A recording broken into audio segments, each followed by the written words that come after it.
Une fois que vous avez défini l'heure du coucher, l'heure de la routine, il faut que vous sachiez et que vous soyez conscient que vous deviez aussi vous libérer à cette heure-là. Ça veut dire vraiment dégager tout votre programme pour que vous soyez vraiment disponible pour votre enfant à cette heure ou alors pour vos enfants à cette heure. Ça veut dire si vous avez un programme télé, vous pouvez le repousser. Si vous avez un appel, vous pouvez repousser cet appel ou alors faire l'appel un peu plus tôt. Si vous avez une course à faire ou quoi que ce soit, vous pouvez toujours essayer vraiment de libérer cette heure-là, de libérer votre programme pour qu'à cette heure-là, vous soyez disponible. Parce que généralement, si vous n'êtes pas disponible, la routine ne va pas se faire à temps et le coucher non plus ne se fera pas à temps.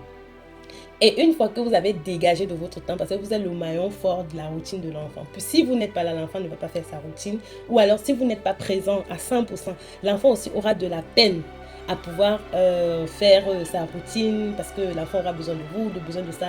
Et si vous tardez, l'enfant aussi va tarder et forcément l'enfant ira se coucher tard.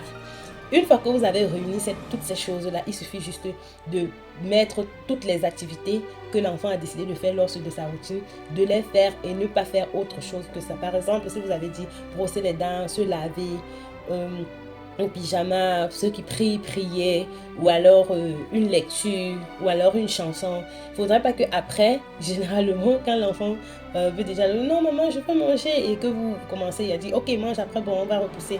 Si vous commencez ainsi, à tout moment, il y aura toujours, l'enfant va voir que vous n'êtes même pas suivi dans votre routine et du coup, va toujours créer des situations et vous n'allez jamais respecter et l'enfant n'ira jamais dormir assez tôt. Généralement, pour certains enfants vont te dire non maman je devais regarder ci, non maman tu m'as promis ci et c'est en ce moment-là que l'enfant va te rappeler tout ce que tu lui as promis. Une chose aussi c'est de savoir gérer le temps d'après, que ce soit la crèche, l'école, il faut vraiment bien gérer ça pour que toujours à cette heure de la routine, vous soyez libre. La personne qui est importante pour respecter la routine, c'est vous, le parent. Si vous êtes libre et que vous êtes disponible pour votre enfant à cette heure-là, la routine va bien se passer. L'enfant va aller se coucher assez tôt.